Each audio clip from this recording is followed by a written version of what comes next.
सच जब सामने आएगा तो यही लोग शतुरमुर्ग की तरह अपने सर छुपा लेंगे।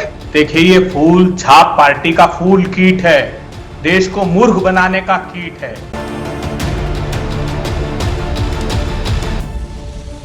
कोरोना की पॉलिटिक्स का अंत ही नहीं हो रहा है। चिट्ठी की पॉलिटिक्स के बाद अब टूल किट की भी एंट्री हो गई है। कांग्रेस पार्टी में हिम्मत है, आगे बढ़े, कानूनी कार्रवाई करें। ठीक है। और सच जब सामने आएगा तो यही लोग शतुरमुर्ग की तरह अपने सर छुपा लेंगे, क्योंकि कैम्ब्रिज, 1 मिनट बस चित्रा जी, मैं जान रहा हूं आप बोलना चाह रही है, मैं अपनी बात बस 30 सेकंड और लेके पूरी कर लूंगा। कैम्ब्रिज एनालिटिका मॉडल याद करिए, 2019 के चुनाव से पहले भी इसी तरह से ये चाहते थे कि समाज में नफरत फैले, जिसका आज सबसे बड़ा उदाहरण है कि कुंभ को तो सुपर स्प्रेडर बताओ, लेकिन ईद पे टिप्पणी ना करना। क्या सरकार को बदनाम करने की साजिश रच रही है इस टूल किट के माध्यम से कांग्रेस पार्टी, जो आरोप यहां पर गौरव भाटिया लगा रहे हैं और कह रहे हैं कि कानूनी कार्रवाई की चुनौती देता हूं, कर लीजिए, दूध का दूध पानी का पानी सामने आ जाएगा। चित्रा जी, देखिए, ये फूल छाप पार्टी का फूल कीट है, देश को मूर्ख बनाने का कीट है। काट की माला डाल के बीच में डाला सूत, माला के बेचारी क्या करे, फेरनहार कपूत।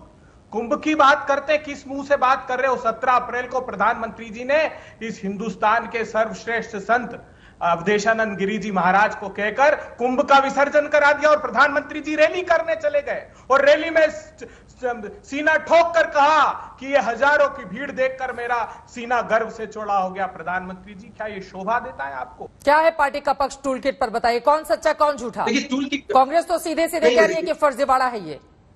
जी, मैं 30 सेकंड समय लूंगा बस आपसे। देखिए, अंग्रेजी में कहावत है कि there is no smoke without fire, बिना आग के धुआं नहीं होता। जिस सिलसिलेवार ढंग से टूल किट में सब कुछ मेंशन है और सारी गतिविधियां कांग्रेस पार्टी की, सोनिया जी की हो, राहुल जी की हो, पूरी पार्टी की हो, सभी विपक्षी दल के नेता जो जाकर एक साथ मिलकर चिट्ठी देते हैं, वो वाला पूरा घटनाक्रम हो, या फिर उस टूल किट में यह भी मेंशन है कि कैसे कांग्रेस के फ्रंटल ऑर्गेनाइजेशन एनएसयूआई को आगे करना है। यह सारी चीजें महज इत्तेफाक होना एकदम अजीब सा लगता है। मृत्युंजय तिवारी। नहीं, एकदम चित्रा जी आपने सही कहा। पूरा विपक्ष देश का इस कोरोना के महामारी के समय सरकार के साथ, सरकार को सहयोग करने के लिए तैयार थी, लेकिन ये सरकार को तो विपक्ष से सहयोग लेना नहीं है। सरकार को तो टूल किट तो बहाना है, असली तो सरकार को कोरोना में जो सरकार की नाकामी को छुपाना है। सरकार ये टूल किट का जो बहाना बना करके कोरोना के जो नाकाम सरकार कोरोना काल में रही, उसी से ये ध्यान भटकाने का प्रयास है। हमारे देश की जनता संबित जी बहुत समझदार है और वो सब समझती है, सबको एक्सपोज करती है। संबित जी, राहुल गांधी जी ट्वीट करते हैं और लिखते हैं, Indian corona virus variant reaches Switzerland. देखिए, आपको पता होगा सही जी, आज तक ने भी अच्छी न्यूज दिखाई थी कि जब WHO में कुछ लोगों ने इसे इंडियन वेरिएंट कहा था, तुरंत WHO ने इसको ऑब्जेक्ट किया और कहा कि साइंटिफिक नाम से पुकारा जाए, B1617 के नाम से, कोई इंडियन वेरिएंट नाम नहीं है। देखिए, कोई भी उसे वुहान वायरस या चाइनीज वायरस नहीं कहता है। आज पूरे विश्व में होड़ लगा हुआ है कि किसके माथे पर यह ठीकरा फोड़ा जाए, मगर इंडियन वायरस और मोदी स्ट्रेन, आप सोचिए, कभी राहुल गांधी ने चाइनीज वायरस लिखा उसे? वुहान वायरस किसी भी कांग्रेस के पार्टी कार्यकर्ता ने लिखा? मगर मोदी स्ट्रेन, इंडियन वेरिएंट क्यों, ये सवाल है। ठीक, तो ये डाइवर्ट करने के लिए टूल किट कांग्रेस का बताकर मुद्दों से भटकाने की आपको कहीं ना कहीं कोशिश लग रही है?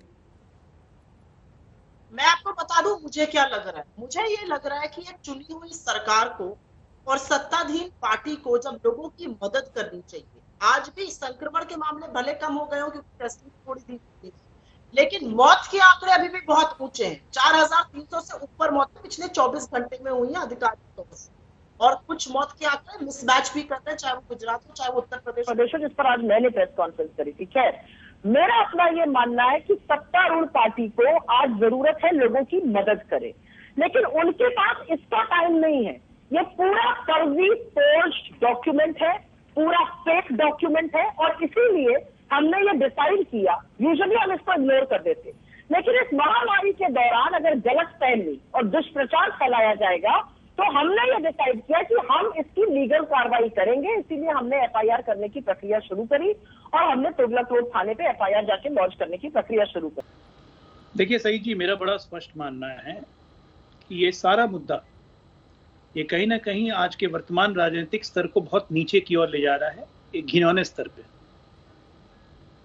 अगर ये बातें संघवित पात्रा जी ने कही हैं, जो कि एक राष्ट्रीय दल के एक जिम्मेदार पद में है, एक राष्ट्रीय प्रवक्ता हैं, तो उनकी बातों को आप नजरअंदाज नहीं कर सकते, गंभीरता से तो लेना पड़ेगा। और सही बात है, कांग्रेस ने एफआईआर की है, तो मैं तो गृह मंत्री जी से मांग करूंगा कि बिल्कुल पूरी जांच, दूध का दूध और पानी का पानी होना चाहिए। आज कांग्रेस की जहां तक बात है, अगर कांग्रेस के ऊपर बीजेपी आरोप लगाती है तो लगाए, दिन रात लगाए, लेकिन कांग्रेस को तो जनता ने 2014 में भी और 2019 में दोनों चुनावों में नकार दिया। और जिम्मेदारी तो भाजपा की है, सवाल तो भाजपा से पूछ रही है आज की जनता, क्योंकि सत्ता में वो है, उनकी जिम्मेदारी थोड़ी विशेष हो जाती है, ज्यादा हो जाती है। विपक्ष की बात अपनी जगह है, मैं किसी का पक्ष नहीं ले रहा। अगर इस प्रकार का कोई डॉक्यूमेंट आया, उस पर कांग्रेस सफाई दे। कोविशील्ड वैक्सीन की 2 डोज के बीच कितना अंतर होना चाहिए, इस पर अब हर जगह बहस हो रही है। पहले कोविशील्ड की 2 डोज के बीच 4 से 6 हफ्ते का अंतर था, फिर इसे बढ़ाकर 6 से 8 हफ्ते किया गया, फिर 12 से 16 हफ्ते कर दिया गया है। यानी कोविशील्ड की दूसरी डोज अब 3 से 4 महीने के बाद ही लगेगी, जबकि इंग्लैंड ने वायरस के बदलते रूप और नए खतरे के बीच वैक्सीन की 2 डोज के बीच का अंतर 12 हफ्ते से घटाकर 8 हफ्ते कर दिया। लोगों को इस बात पर संदेह है कि आखिर 3 से 4 महीने के बाद वैक्सीन की दूसरी डोज कितनी प्रभावी होगी। हालांकि एक्सपर्ट ये मान रहे हैं कि चिंता की कोई बात नहीं है, 6 महीने से पहले दूसरी डोज ली जा सकती है।